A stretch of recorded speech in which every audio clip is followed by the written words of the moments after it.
Kyle here with another episode. We just watched Thor 2 in theaters, That's right. 3D.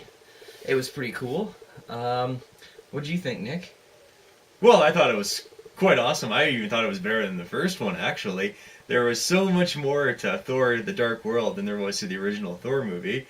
For instance, you're actually on Asgard for the majority of the movie. Like, that was absolutely phenomenal to actually be in Asgard, like Thor's home world, for the vast majority of this film. It was quite a treat to be able to be there for most of the time. Kyle, what did you think? Personally, I actually liked the first one better, but the second one was still awesome. Like, visually, man, that was awesome. That was in a class of its own. Like, there was a lot to see in that movie. I was never big on the comics and stuff. You're more the expert on that kind of thing. That's why Nick's here today. Oh yes, if you're a fan of the comics and you know Thor from the comics, there is an awful lot to love here about this movie. For instance, you've got the Dark Elves, led by Mechlif, right? Like, the leader of the Dark Elves. This guy's a total badass, and they do him justice. They really did. Christopher Elkinson, who you might remember from G.I. Joe Rise of Cobra as Destro, was quite superb in this one. Like, he just conveyed the absolute evilness of the character itself. It was really well done. And he also had his sidekick, Curse. Now, this guy was really well done. Just imagine a huge hulking monster that nobody can stop. That was pretty badass. Oh yeah, it really was. Yeah, oh yeah. Like, even if you don't know the comics like me, you're gonna love it. Like, it's a great movie.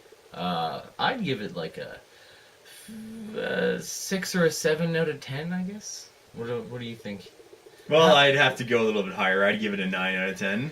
How true to the comics? Like, you know the actual lore behind the lore of Thor.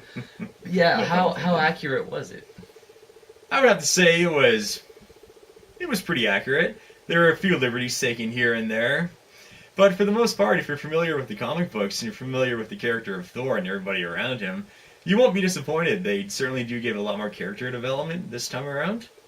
And the development between Thor and Loki this time around was so much better than what we saw in the Avengers and what we saw in the first Thor movie. True, like, you yeah. actually see two brothers, like, bickering at one point in the movie while they're making a daring escape. It was really, really well done. Yeah, and not to mention the humor. That scene especially, the escape scene. Like, there was a lot of laughs in there, and the whole audience was laughing. Like, it was one of those big collective laughs on every one. Oh yeah, that's the thing that we're seeing with Marvel movies nowadays is, while they remain very faithful to their source material, they're not afraid to make fun of themselves and not take themselves too seriously. An awful lot of humor in Thor the Dark World, and it was really well done.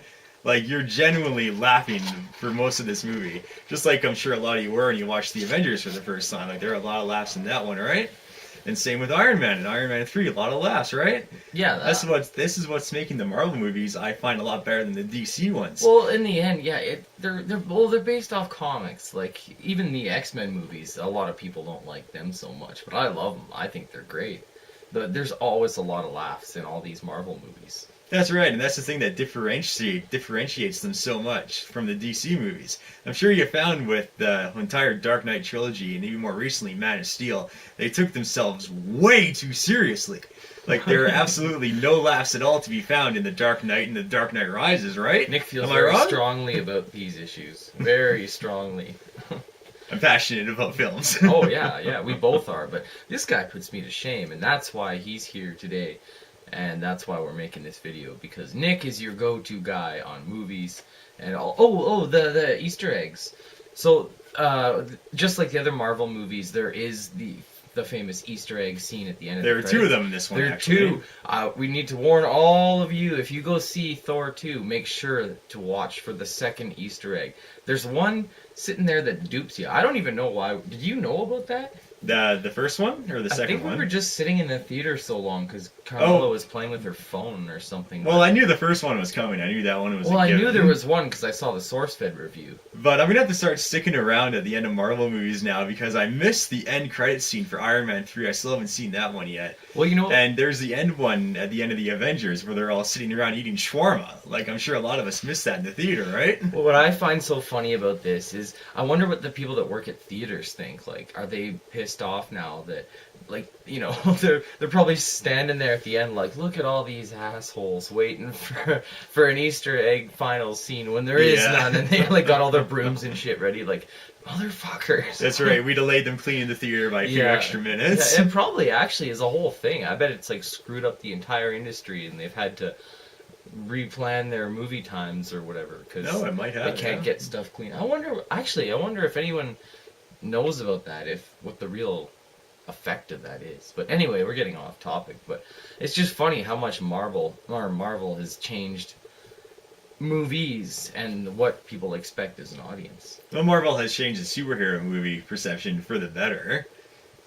I mean, for the longest, yeah. like, Marvel treats their movies and their heroes with respect, I've noticed. Well, now names like... Since 2008, when Iron Man 1 came out, they've been steadily getting better and better and better because they're treating the characters with more dignity and more respect.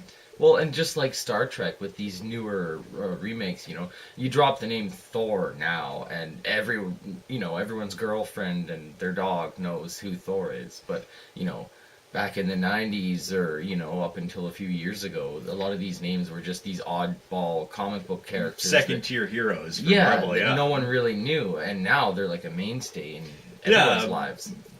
Pre-2008, Iron Man, Thor, Hulk, Captain America, they were not household names. I didn't like, really the only know who heroes they were. you knew of from Marvel's side were Spider-Man, the X-Men, and, well, they had a couple of really lackluster efforts in there as well. Well, even X-Men, it was because of the new movies. Like, but back when they were just known as comic books or, like, the cartoon series, you know, I guess I did watch that. But I've just never really been a comic book kind of guy. I guess all the real fans out there are going to hate me for saying this, but I read Archie and Jughead and stuff like that. You know, I was the kind of guy that watched Full House and Family Matters and... That's right, this guy was reading Archie while Civil War was going on. Yeah. While the fucking Green Lantern Corps was going up against the Sinestro Corps. This guy was reading about Moose and Jughead. Yeah, I don't know. Oh, that Jughead. So lovable. Oh, such a goon, that Jughead. I mean, the guy eats millions of burgers and he never gains weight. I mean, seriously, he must have the metabolism of a fucking cheetah. Well, I could always relate. I don't know, but my stomach hurts from eating so much popcorn at the theater. I ate like a whole large to myself. I love that shit. I don't. I hate theater popcorn. Never get it. Oh well, to each their own. But there's one thing we gotta talk about here, and spoiler alert, so if you don't want to know... Yeah, I'll put the spoiler alert up. Yeah, so if you don't want to know, you better turn this off right now, because we're talking about the Easter egg scene. This guy knows his shit. Because we're talking about the Easter egg scene here now. It's not what you'd expect. Like, you go into it thinking it's going to be for Captain America, the Winter Soldier. But no, it's not. It's for Guardians of the Galaxy. And it sets it up beautifully. If you know the comics, if you know Marvel lore, you know who Thanos is, you know who the Collector is, you know where they're going. And it's going to be absolutely insane when they actually go there finally. Sounds interesting. Oh yeah, they've got big plans planned. Well, we'll probably have to see that one and review it too when it comes out. Oh yeah, definitely. When Captain America the Winter Soldier hits in April next year, we'll be seeing that and we'll be giving another review for that. Yeah, for sure. So if you guys like this, click like or subscribe down below. We'll have a lot more reviews coming at you with Nick, the expert, who hopefully will do a lot of these with me. Oh, definitely. Yeah. And one more thing for you Marvel fans out there. If you want a sneak preview of Captain America the Winter Soldier, I highly recommend you see Thor The Dark World right away. In, like, the best possible format you can. IMAX 3D, AVX 3D, whatever you got. Because you get an extended trailer for Captain America the Winter Soldier, which just blows your mind. Like, it was absolutely amazing. That was trailer. pretty cool. Actually, I feel like an idiot. I thought the movie had started. I was like, oh, there's a whole lot of Captain America in this movie. But, yeah, halfway through I realized, oh, I think this is a trailer. But just goes to show. Nick's the expert with this kind of stuff. Yeah, and also look out for everybody's favorite comic book guru, Stan Lee, making yet another cameo. Oh yeah, he's always in them. And he's always this is a good one. He's always got a funny one-liner, and yeah, this one was pretty good too. This was a good one, yeah. So keep your eyes open for him. Yeah. All right. Well, I guess thanks for watching, and we'll see you next time. Hopefully with another video soon. And there we go. Yeah, we'll talk to you guys later. Enjoy the rest of the night. Yeah, and leave comments on what you want us to review next.